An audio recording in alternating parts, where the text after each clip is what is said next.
Рыбу искать. Рыбаки-любители Максим и Валентин рыбу ищут уже несколько месяцев. Раз в неделю они обязательно выезжают на озера, пруды и реки. Но с каждым выездом тяга к рыбалке пропадает. Ловить, оказывается, в Кыргызстане уже почти нечего.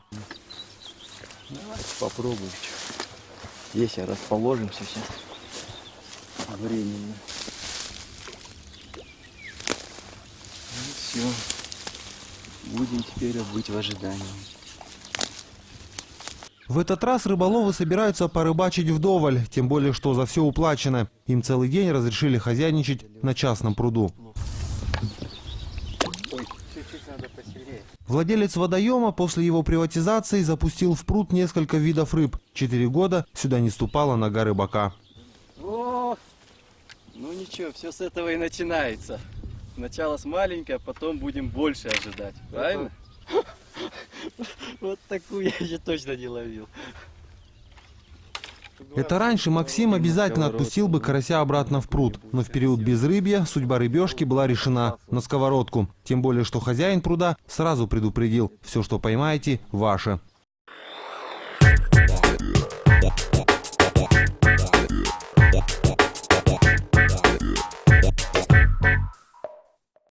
Истощение природных ресурсов в Кыргызстане, по словам специалистов, носит характер катастрофы. С прошлого года в республике введен мораторий на отлов рыбы. Власти пытаются спасти хотя бы то, что еще осталось. Браконьеров не люблю, потому что они никогда не разбираются, какой вид рыбы ловит. Потому что какой попадается и молоть, и ценные виды рыб, и в период нереста рыба идет. Они без разбора ловят днем и ночью, и все времена года. Самое благоприятное место для обитания форели, карпов и сазанов сегодня находится сплошь на берегу озера Иссык-Куля. Искусственным разведением рыб занялись сразу в нескольких хозяйствах. Соленое озеро очень, как говорится, благоприятно для улучшения качества состава мяса рыбы. Для обитателей этих бассейнов время года не меняются. Здесь стараются держать одну и ту же температуру. Как следствие, форель растет почти в 2 раза быстрее, чем их сородичи в естественных водоемах. Родильный дом в своем роде. И здесь происходит в течение 2-3 месяцев сиговые выращивается, а месяц-полтора форелевая икра. Икру берем с озера Иссык-Куль, Сонкуль. Ну вот это 4-месячная она, ну более 4,5 почти. 4 месяца и 12 дней, если так точнее быть, с момента выклева. Чтобы попасть на это рыбное место, Абылу пришлось год штудировать справочники по воспроизводству рыб. Он и сам когда-то незаконной ловлей увлекался. Теперь решил исправлять ошибки. Чем интересно, видеть весь процесс от малька, вернее от икры до взрослой рыбы. Он теперь даже разговаривает, как заправский ихтиолог. Здесь роль играют даже часы. Час кормления, опоздаешь уже развитие в росте, особенно когда личиночный период, личинки, там формирование желудка, кровеносной системы, вот это все влияет. Потому что выклев идет какие-то часы. Ихтиолога Эсена Ламанова рыбные проблемы коснулись как никого другого. Частный предприниматель разведением рыбы занимается несколько лет. Браконьеры – это его основная головная боль. На большом озере Иссык-Куль и Сонкуль требует лет 10-15, чтобы достичь до тех уровней, близко к тому уровню, это 10-15 лет. И усиленный труд предприятий, занимающихся воспроизводством. На небольшом частном заводе Эсен работает, что называется, на 2 фронта. И свое благосостояние улучшает, и государственным делом занимается. Пытается восстановить численность рыбы. Вот они там.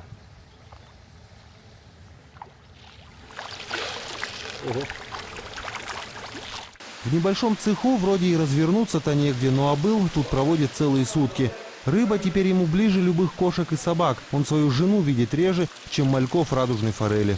Начинаешь рутинно кормить яичный желток 8-12 раз в сутки, в светлое время этот кормишь, 8-12 раз.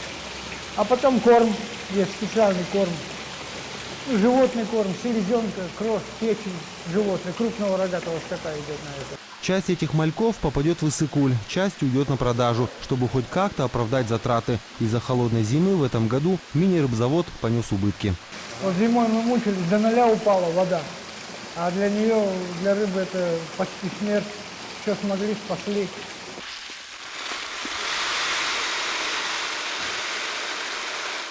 Со стороны кажется, что рыбу кормят лошадиными дозами. На самом деле здесь все с аптекарской точностью. Секрет успеха рыбного бизнеса оказался прост. Чем больше рыба ест, тем быстрее растет.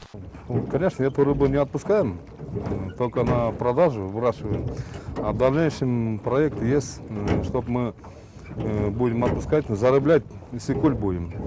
В садках для выращивания рыбы местных пород вообще нет. Икру форели привозят из Дании, чтобы вырастить здесь, а потом продать. За свою недолгую жизнь эти сотни тысяч рыбин на волю никогда не попадут, как и не будут размножаться. Вот у них, видите, вот двойной щита, да, вот здесь?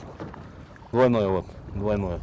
Вот она идет, чтобы она, если вот этот терется, а вот этот уже вторая содержится. Талайбек Муратбеков всю жизнь прожил на берегу Иссык-Куля. О том, что тут когда-нибудь скажут, что здесь рыбы нет, и в страшном сне представить не мог. Теперь он рыбой для республики занимается в промышленных масштабах, несколько десятков тонн в год. Следить надо, вовремя кормить. Если, ну, чтобы нормально, чтобы посадка должен быть здесь.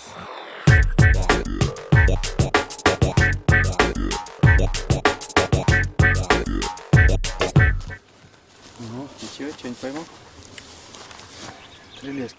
Три лески оторвал. А мы одного поймали маленького и все. И больше нету у нас. На частном пруду клёва нет, поэтому рыбаки наслаждаются пейзажами. Традиционные рыбацкие истории решили друг другу не рассказывать. Тем более, что на рыбалке Максим и Валентин не разлей вода. Он на пол затона закинул, конечно, мы тут под берегом рыбачим, а он...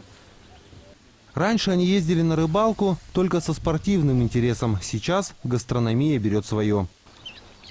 Наше время, по-моему, чтобы поесть. Но все равно отдыхаешь. От домашних дел, от работы. Самодельные удочки и несколько китайских спиннингов. На этом пруду ловить рыбу сетями строго запрещено. Если увидят, в следующий раз вообще не пустят. В других местах за ловлю предусмотрено даже уголовное наказание, поэтому приходится следовать правилам. На, Дима, тебе червяка. Копали на своем огороде? Конечно. На своем огороде, навозный. Настоящий. Насаживать с головы. А где у него голова? Вот, Непонятно. красная. Красная голова. Да. Вот так берешь. От начала и по всей длине крючка. А в руку часто этот крючок втыкается? Часто. Теперь берем удочку, подматываем повыше. Подматываем, подтягиваем. Да. Ну, чтобы удобнее было такие. Все. Теперь два. Ну вот. Все, пошли. Понятно. Вообще, чтобы рыба не видела. И все, и сколько Сейчас. ждать? Пока не клюнет. За 3 часа 6 карасей, каждый грамм по 150. Но даже такому улову тут сегодня рады. Сами себя успокаивают, что это только начало.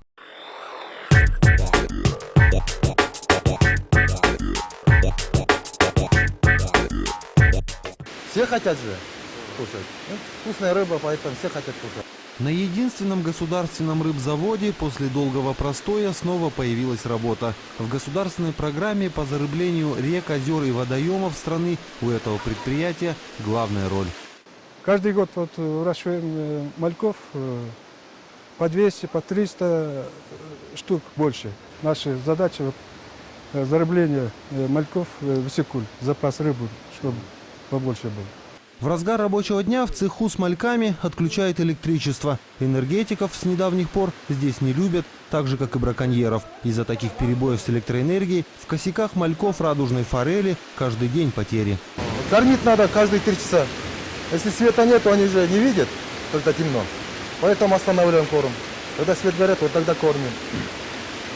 За этой рыбой рыбовод Тимиркан Балтаев следит как за собственными детьми. Она ему дорога во всех смыслах слова. Дело в том, что жители этих бассейнов тоже из-за границы.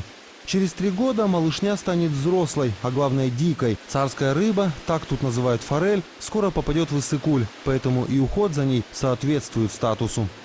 Вот так на дне чистим ее. Остаток корма, их остатки чистятся каждый день. Утром, вечером 2 раза чистится. Потому что эта рыба чистую воду любит.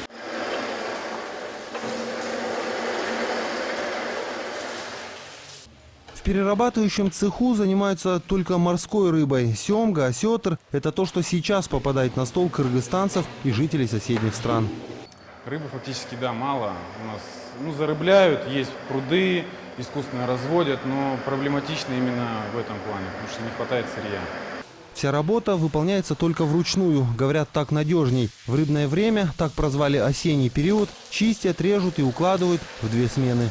И 50 килограмм, там, и 100 даже перерезали, но только не в день. Ну, в день где-то килограмм, 50. Руки не отваливаются к вечеру? Ну, отваливается, ну а что делать надо? О рыбном дне тут даже и думать боятся. Не то что говорить, хотя для новичков все же подписали, чтобы не забывались. А ловят тоже здесь? Ловят тоже здесь. Нет. Ну, с холодильника ловят.